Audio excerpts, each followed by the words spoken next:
الحمد لله رب العالمين، والصلاة والسلام على سيد الأنام والمرسلين وعلى آله وأصحابه وأتباعه أجمعين، أما بعد. بسم الله الرحمن الرحيم. إمام ذهبي رحمه الله أتلسمنا مصطلحاتك أتلسم مصطلح شاغ مدلس بنامده أغا ذكر كي ديت سوي ما رواه الرجل عن آخر ولم يسمعه منه أو لم يدركه. إيورور پرون چې موږ ته د حافظ ابن حجر رحمه الله خبره وویله، هغه ویل یو ارسال خفي دی، یو تدلیس دی. دې دوه در مابین فرق کړی. فرق یې څنګه کړی و چې ارسال خفي څه شته وای، تدلیس څه شته وای چې روایت به ځین کړي ادراک یې کړي. ارسال خفي څه شته وای چې جنرا کړي کې ادراک یې نه کړی. دا صحیح سو معاصرت خو وي، خو مطلب لقاء بالکل نه ثابت ده. او دی وای او لم يدركه، یعنی دی دا دواړه در مرسل لاندې بول. دا د اکثرو ائمه رایه، دا د ابن صلاح ذهبي د ګوردو دغه رایه ده، د مخکینیو خلکو. د حافظ صاحب رایه بیا دا ده چې د دې دوه در مابین فرق شته. راځئ فإن صرح بالاتصال. اوس نو دغه تدلیس دا احادیث د شیخ صحیح څوک یو حدیث را نقل کی، داس حدیث را نقل کی چې د هغه څنګه نه اوریدل. لکه پرون ما مثال وای چې د شیخ صاحب سمای څه روایت برای راس اوریدل دي، چې مفتي صاحب په واسطه اوریدل دي. اوس هغه روایت چې ما د مفتي صاحب په واسطه اوریدل دي، هغه برای راس د شیخ صاحب سره را دغه کوم را روایت کوم په صيغه د عن سره. صحیح سو دا د دې بیا دوه صورت دي. یو دا صورت دی چې دا روایت د داس چا سره وکي چې معاصرت ورسره وي خو سماع نه ځنی کړي. او دویم صورت دا دی چې یو خدای دی چې سماع ځین کړي د بعضی روایتو ده، د بعضی روایتو سماع ځین کړي وي. بل دا دی چې د یو روایت سماع نه ځین کړي، خالی معاصرت وي. دغه حافظ صاحب په ارسال خفي کې اچولې و دا قسم، خو ذهبي صاحب هغه لم يدرکو، هغه په چا کې واچوي، په تدلیس کې واچوي. په نه معلومه چې زما په خبره به تی پوسې یاس کنه یاس پوسې متوجه است. یعنی ګوري حافظ صاحب یا نو دغه متأخرین هغه وای د ارسال خفي او د تدلیس تر مابین فرق شته. تدلیس دی ته وای چې څه روایت به خامخازن اوریدلی، بیا د روایت جنو چې هغه د نه ځین اوریدل مابین شیخ وګړي. ارسال خفي بیا څه ته وای ملاقات نه سره چې معاصرت وی ادراک نه کړي. خودلته دی او لم يدركو، یعنی د دواړه در چا لاندې کو. نو خود به خود معلوم چې د تدلیس څو صورت دي، دوه صورت دي.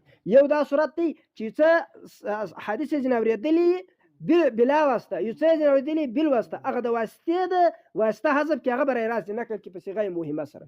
یو صورت دا دی. دویم دا دی چې د سره ادراک نه کړي په صيغه مهمه سره ځین نقل کې. نو د تدلیس څو صورت شو؟ دوه صورت.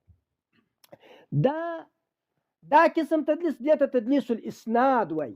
دې قسم تدلیس ته څه شوی؟ تدلیس الاسناد وای. یو بل قسم تدلیس دی هغه ته تدلیس الشيوخ وای. هغه څنګه تدلیس دی چې راوی دی د مفتی صاحب دی، د هغه نوم مفتی نذیر احمد صاحب دی، موږ په ابو بشیر باندې یاد کو د پاره د دې چې یا خلکو ته بس دغه مختلف اغراض. یو د خپل شيوخ کې تکثیر ښکارا کی، یو د چې خپل هغه سړی که ضعیف پر بل چا پټ کې دا خو نو بیا بد خبره پکې راځي، او یا مطلب په غریب نه د یو بل مقصد د پاره ذکر کی. نو دا تدلیس شيوخ دی. د دې پر روایت باندې کوم اثر نه پریوځي، بس دا دغه شیخ مرتبه معلومه شي بلا پر روایت باندې هغه دغه دا تدلیس شيوخ دی. او بل بیا تدلیس صيغ دی.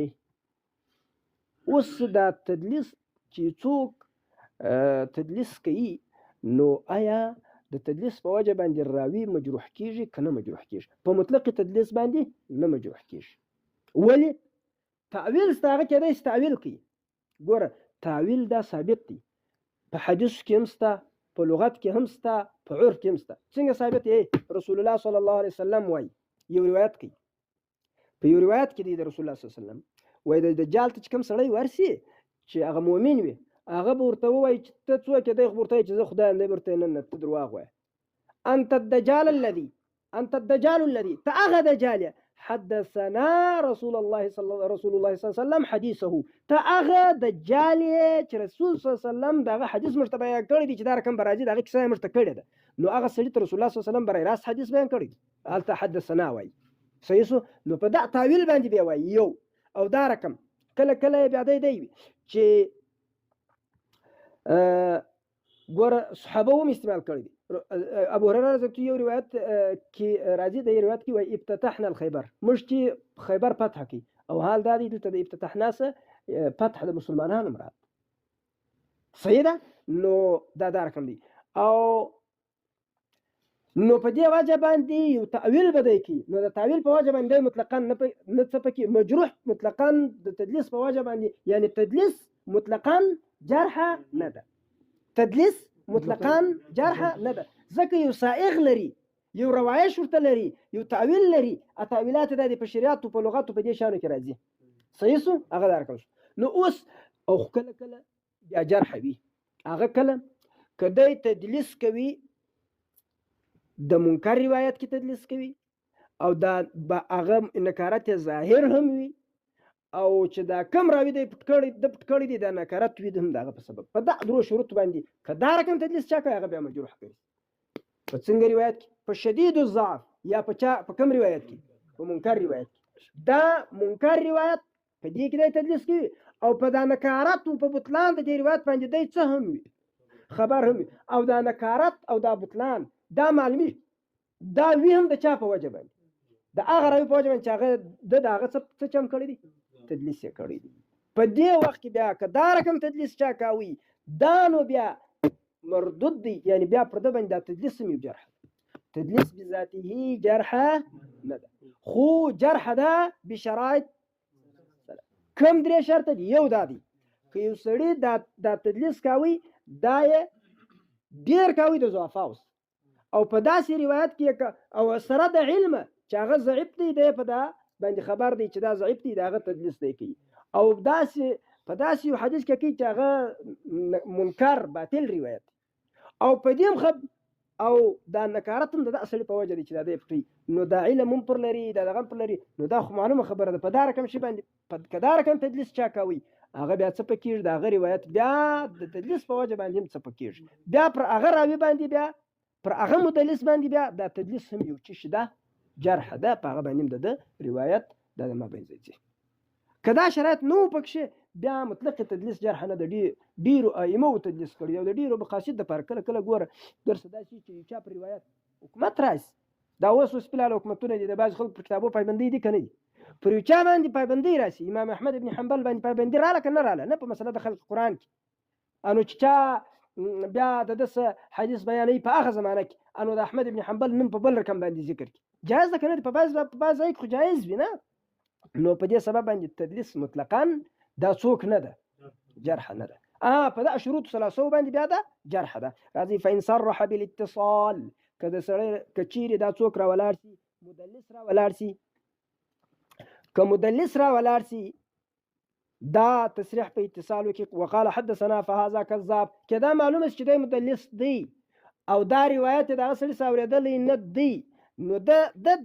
وایي چې بیا په حدثنا باندې ذکر کې دا کذاب دی خو موږ دا وویل چې خالص په تدلیس باندې په دا رقم خالص تدلیس باندې دا جرح نه ده خو بهرحال دا مذاهب دي د علماو دا علماو د مدلسینو بعض شان دا قبول کړي دي خو کدا چې دی په خاص دا رقم کې تا کوي نو دا د مثال په توګه یو کذب راځي نو دی کذاب دی وان قال عن واحتمل ذلك كعن ووي بیا د صدا پورتکول کیږي ونظر فی طبقته او بیا د په طبقه کې قتل کیږي هل يدرك من فوقه ايد ادراك کولای شي دا غچا چې هغه درته ور دي فإن كان لقيه فقد قررناه وإن لم يكن لقيه فامكن ان يكون معاصره بیا معاصرات ورسره لري کنه ورته لري فهو محل تردد اندار بیا محل تردد دي چې څنګه معاصرات یا څنګه ثابتيږي یا څنګه نپکیږي وان لم يكن فمنقطع كمعاصرتهم نو دا بیا منقطع دي قطاده عن ابي هريره لکه د قطاده روایت ابو هريره رضی الله عنه ابو هريره رضی الله عنه دغه قطاده د ابو هريره رضی الله عنه دغه نه کړي ادراک نه دی کړي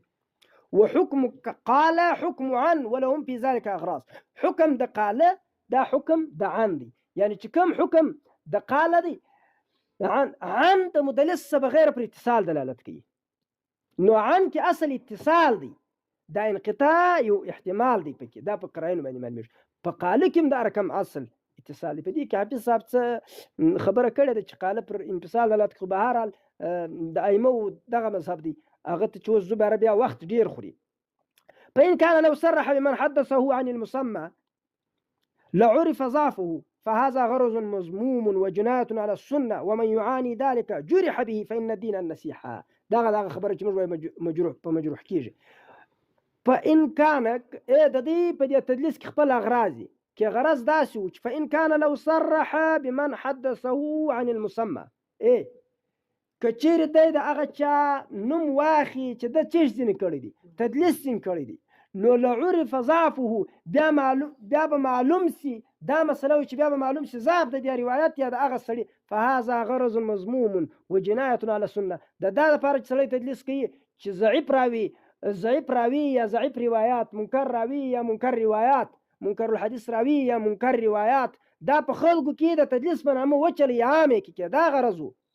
نو دا غرض مذموم وجناية على السنة ومن يعاني ذلك جرح به. څوک چې دا په کثرت سره کوي په دې باندې مجروح هم ګرځي. ولې؟ فإن الدين النصيحة، دین خو نصیحت دی. او ته دوکه کوي نو دا دوکه باز سړی دا بیا دغه نشي کېدلی، بیا هغه د هغه د روایاتو قبول والی هغه په دین کې نه کېږي، ځکه دین اخلاص دی او دی غش کوي.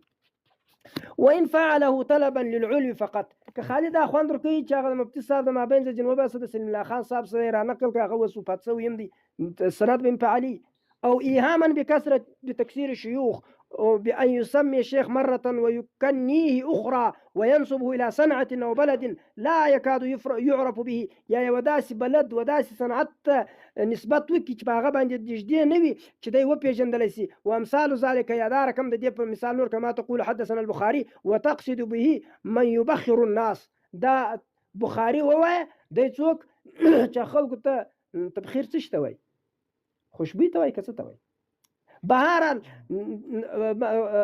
عطار ووایه عطار یو غټ امام دی، تا ته د لیبه بازار کې یو عطار دا روایت بیان کړی دی او هلته یو عطار په نامه باندې غټ امام سته. یا ته وایه حدثنا علي بما وراء النهر وتعني به نهرا، د لې ژندې یو نهر و ته پر ماته پر دا نهر په اخوا بیا ما وراء النهر وایي خلک چې تللی دي بخارا او سمرقند ته.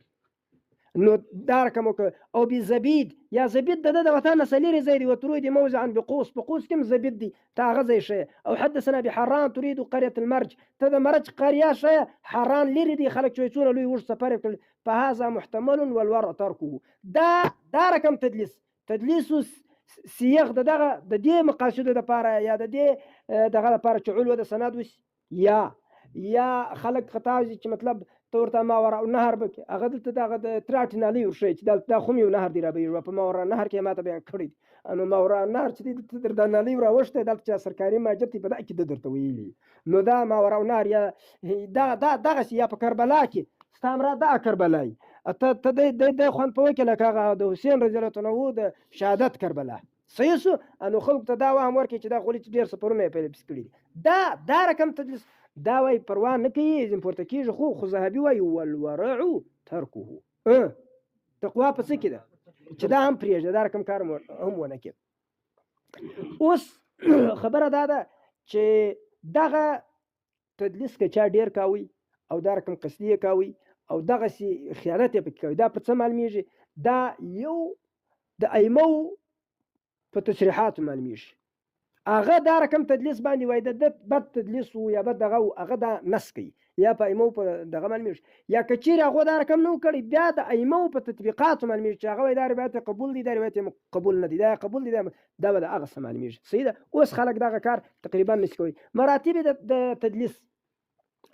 تدلیس څو مرتبه دي. حافظ ابن حجر رحمه الله په دا کتاب کې چې دا طبقات د مدلسینو دي دا صحیح ده. دا د دې کتاب نوم چې دی د دې کتاب نوم نو خارکې د ګورچش التقديس دي کڅش دي دا تی تم نه معلوم ویني د دې دا اوس نو دی بیا ورکس خیر دي دا اوس طبقات المدلسین پریښې دي. اوس موږ به دا غسر وای دا دا 15 طبقې دي. یو دا رقم طبقه اوس عنعنه د مدلس څنګه ده.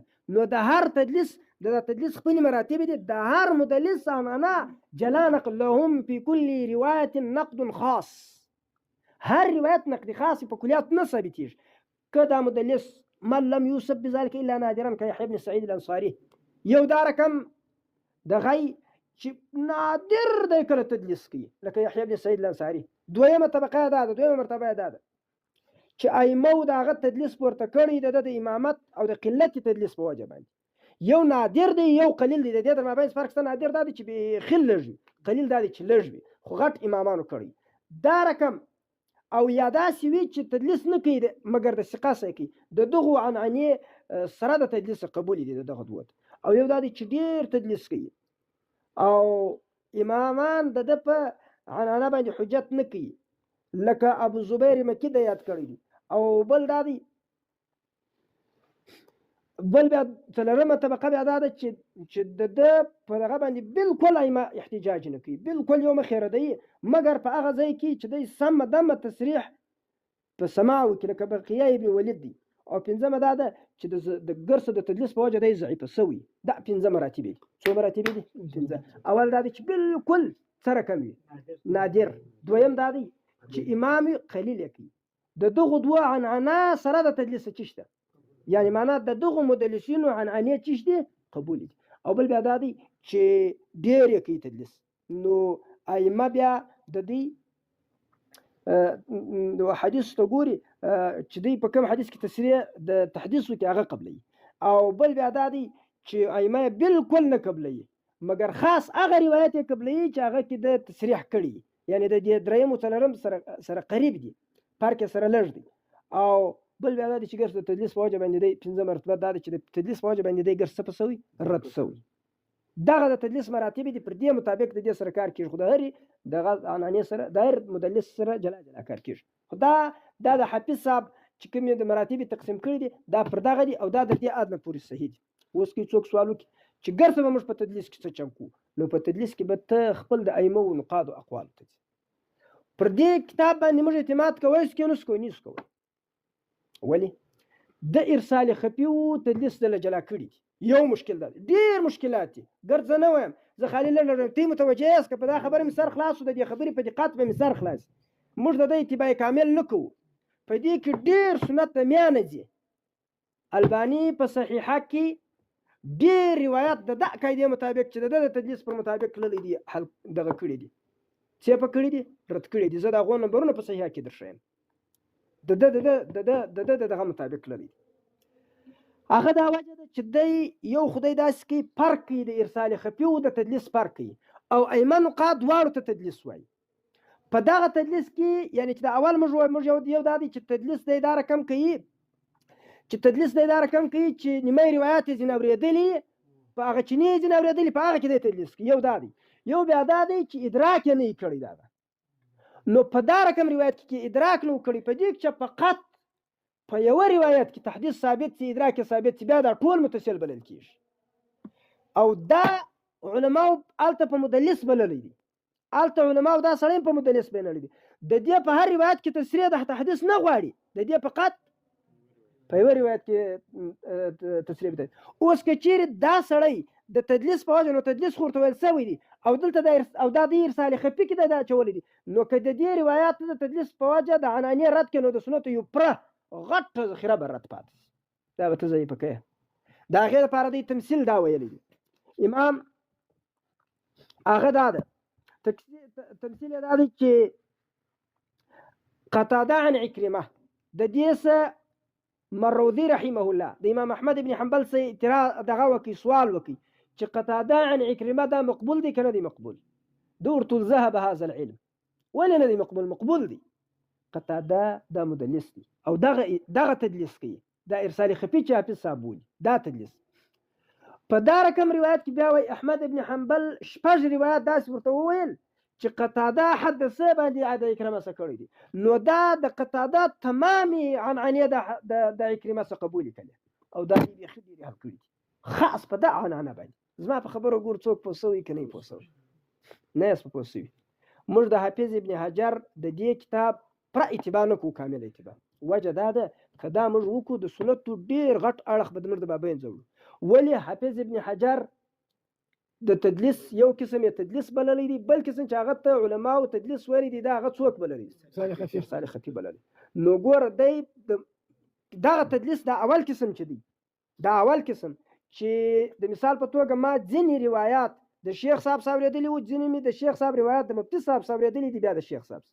اوس په دا رقم مدلس ار حدیث کې تحدیث غواړي چې د شیخ سلیمان خان صاحب سره کوي. او دا دویم قسم چې بیا دی چې خالی ادراک نه معلوم چې د وس دغه ادراک کړی دی کنه دی کړی، یعنی دا نه د معلومه چې ما د سلیمان خان صاحب سره سما کړی ده کنه ده کړی. دا رقم زوز عن الشيخ سليم الله خان زوام عن الشيخ زوام. په دا رقم تدلیس کې بیا ضروري ده فقط یو ور تحدیث ضروري دی، که یو ور ما د ملاقات ثابت سو تحدیث ثابت سو بس بیا ټول پر اتصال محمول دي. نو اوس د خود سره دا د چا سو وېستي ګرځه، دا د چا سه استلې دي، د مدلس د حکم سه استلې دي. نو دا سړي باندې چې د مدلس حکم کیږي دالته په هر حدیث کې څوک بغواړي تحدیث بغواړي، او حال دا دی دلته په هر حدیث کې تحدیث دایمو په نيز نه غواړي چې په یو کې تحدیث رالی په ګردو کې بیا ثابت. نو په دې وجه باندې دوی د سنتو یو پره باب لمنځه وړي دي. دا کار الباني کړی دی او د دې شی لاندې کړی دی. د الباني په صحیحه کې 3600 روایت قتاده عن کریم دی، او قتاده د کریمه څخه تحدیث په شپږو احادیثو کې امام احمد بن حنبل ثابت کړی دی. دلته خو دوی په هر حدیث کې ځکه دا خو دوی هغه ته ورواړوي دی چې تدلیس ذکر شو هغه ته وراړي. دا د ضعیف کړی دی او دا په ضعیفه کې دی، خدا صحیح دی روایت دا پر اتصال محمول دی. 3603 روایت په ضعیفه کې، 3812 روایت په ضعیفه کې د ضعیف کړی دی، خدا ضعیف نه دی. 4109 روایت یو کم وي، دا د دې عنعنه په وجه دا د ضعیف کړی دی، خدا ضعیف نه دی. او دا رقم 4100 کم شپته روایت په ضعیفه کې دا د ضعیف کړی دی، خدا روایت ضعیف نه دی. او دا په څه ضعیف کړی دی؟ دا په عنعنه د مدلس در کړی دی، او دا عنعنه د هغه مدلس ته چې تحدیث په یو روایت کې ثابتېږي. او دا رقم روایت چې دا غوي تحدیث په یو روایت کې ثابت پاتې سي، دا کل روایت بیا حمل کیږي پر چا باندې؟ پر اتصال. خدای دې وکړي چې چا سر په خلاص مفتی صاحب سره کم شو په پوسوه. ومن أمثلة التدليس الحسن عن أبي هريرة وجمهورهم على أنه منقطع لم يلقه ملاقات نذكري. وقد روي عن الحسن قال حدثنا أبو هريرة فقيل عنا بحدثنا أهل بلده أهل حدثنا سمرات يعني ما ناس مرد بلد خلق جمرات كلي دا تدليس يغدي وقد يؤدي تدليس الأسماء إلى جهالة الراوي الثقة فيرد خبره الصحيح. كلا دي وسدا مبتسم خپلنا مياتكم ثقة دي د ابو شبیر په نامه چې یاد کما، د ابو شبیر په نامه باندې د خلک نه پیژني، نو مجهول سو چې مجهول سو نو خلک به روایت ضعیف کی، او حال دا چې دا روایت به څوک وي صحیح وي. د تدلیس دا مشکل وي پیدا کیږي. وقد يؤدي تدلیس د تدلیس مشکلات بیان یګور دا هغه ځای سه د تدلیس تعریف یو کی، د تدلیس حکم بیان کی، د تدلیس اغراض بیان کو، دا پاره کې مضمون اغراض بیان کو، دا امثله د تدلیس بیان کو. اوس بیا دلته د تدلیس د وجه څخه کوم مشکل را مابسته کیږي هغه بیان کو. فهذه مفسده دا غټ فساد لكنها في غير جامع البخاري ونحوه الذي تقر. دا غټ فساد دی خدا په جامع د امام بخاری کې نه دی. په بخاری کې دا رقم شی وو هیڅ مشکل نه لري، ځکه هغه خلکو د دې ذمہواری اخیسته چې صحیح شی راوړي. دا که په بخاری او په مسلم کې هیڅ مسله نه ده، کبل ځای هو بیا مفسده را مابسته کی، ځکه هغه خو کدا رقم کار وکي بیا مشکل نه جن پیشیږي. الذي تقرر ان موضوعه الاستعاء فان الرجل قد قال في جامعه حدثنا عبد الله واراد به ابن صالح المصري، ځکه هغه دا رقم ویل دي حدثنا عبد الله او پاغه ابن صالح مصري مراد کړی دی، هغه پاغه باندې مشهور دي. وقال حدثنا يعقوب واراد به ابن كاسب وفيه مالين وبكل حال التدليس. په دواړو کې لینستا کمزوري پکستا، خو بیا هم د ګوره یو روایت پر بخاری شریف مستشرقین ته ولاړم متوجه یاست مفتی ساستا موضوع یو سړی بدر لراس تا ته بداوي مستشرق بي وای ګوره زه به دروښم یو راوی به ضعیف امام بخاری صاحب روایت کړي، هغه رواني پر کم باندې هغه د الباني په طرز رواني متأخرین په طرز رواني در ثابت به هم کې و امام بخاری د عدد ضعیف راوی څه چش کړی دي روایت کړي. نو دا روایت بخاری کې ضعیف. ته جواب څوک ته څنګه جواب ورکړي؟ وا ضعیف څوک دي؟ ضعیف څوک دي؟ ضعیف دي. ضعیف څوک دي؟ مجنون نه دی. نو ضعیف هم صحیح خبره کوي نه. امام بخاري صاحب د ضعفاو څخه د دې صحیح روایات راخیستي دي. د ضبط خاص چې سوي ګوره دا ضعیف دا د ضبط عام دی چې ضعیف دی. ثقه چې یو راوي ته ثقه وویل سو دا د ضبط عام دی چې دی ثقه دی. چې ضعیف ورته وویل سو دا د ضبط عام دی چې دی ضعیف دی. ضبط خاص بیا څه شي په دا حدیث کې دی و ثقه دی دا حدیث دا روایت صحیح دی کدا نه دی صحیح. نو امام بخاري صاحب چې د متکلم فيهم روایت راخیستي دي په هغه کې انتقا کړی ده. هغه کې د ضعیف روایت د ضعیف رواتو هغه روایت راخیستي دي چې هغه صحیح دي په نفس الامر کې او په دې د خبر دي او د دې د دراسه کړي.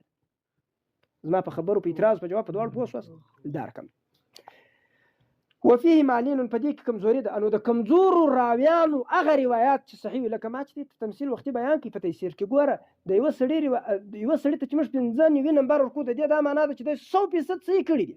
څه مطلب دی؟ 15 خطا یې کړی ځکه 15 او یو سړي ته چې موږ 15 نمبر ورکو د دې دا معنا چې د 100% ختم دي. نو دلته د دې دا معنا ده چې امام بخاري صاحب په د 15 شو کې چې د 15 د صحیح کړي په هغه کې هغه د صحیح خبر راخصه ده حواله وکړه. صحیح دا رقم خبره. وبكل حال خش أركان ذهبي وي التدليس مناف للإخلاص لما فيه من التزين. تدليس أو إخلاص دا سر منافي دي. أي د ابن حجر په طبقات په ځکه هم موږ دغه نه کوو چې ګوره په دې مدلسینو کې یو قسم هغه مدلسین دي چې هغه تدلیس شيوخ کوي. تدلیس شيوخ چې وکي د مثال په توګه که بیا معلوم شي چې دا دی نو هغه په مدلس باندې مشهور وي نو د الته هم دی عنعنه غواړي او حال دا دی چې الته د عنعنې سره الته هم دی عنعنه ردیه. زما په خبره ګورتي پوهېږي که نه پوهېږي ډېره دقیقه ده. خدای دې تی په پوه کې چې زما باره سر په خلاص چې تی په پوه ګوره تدلیس شيوخ څه ته وایي؟ نه حذف یې نه کې یاره نه مې وربدل. شیخ څوک دی؟ مفتي نظیر صاحب دی وایي ابو شبیر د دې دلته خو ما نه سړی بدل کړی دی نه څوک حذف سوی دی. دی د دا رقم مدلس عنعنه هم ردی ځکه هلته خو محدثینو دې ته هم چې شوی مدلسون نو دی عباره چې عنعنه راشوی عنعنه د مدلس ده. د دې قسم تدلیس د عنعنې سره هېڅ کار نشته. د دې په روایت باندې یو اثر نه پرېوځي خالي د شیخ معلومېدل غواړي او دلته چې مدلس ورته ویل شي نو عباره دی دا عنعنه د مدلس خو ته ویل سوي او مدلس په دې معنا ورته ویل چې دی کم تدلیس کوي تدلیس شيوخ کوي. ته تدلیس شيوخ په روایت باندې څه اثر نه پرېوځي خالي د شیخ ته یې غواړي دی د دا رقم مدلس هم چې غواړي چې ور ردیه عنعنه ورردی دی د دا رقم په دې کې د سنت څونه غټ دغه زما په خبره اوس بیا هم زه ولاکه پویم چې په پوسوي اس کنه مفتي صاحب ته وایي چې په پوسو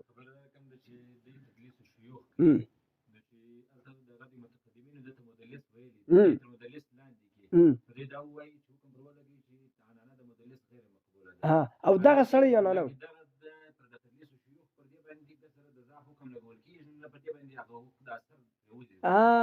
نو ګوره دلته خو د اتصال او د عدم اتصال خبره ستنه. اوس متقدمین ائمه خو به ته ویل چې دی مدلس دی او دی کم مدلس وي تدلیس شيوخ ولا وي د دې خو د روایت سره هیڅ کار نه راځي. اوس دی د دې څه هم د حدثنا توري غواړي یا د حد او د الان کې دا د حدثنا او د دې شي توري ته ضرورت نه لري. نو په دې وجه باندې هم موږ د دې کتاب اتباع نه کوو بلکې موږ خپل دراسه کوو بیا د نقاد ائمه او اقوال ته ځو. سبحان ربك رب العزة عما يصفون وسلام على المرسلين.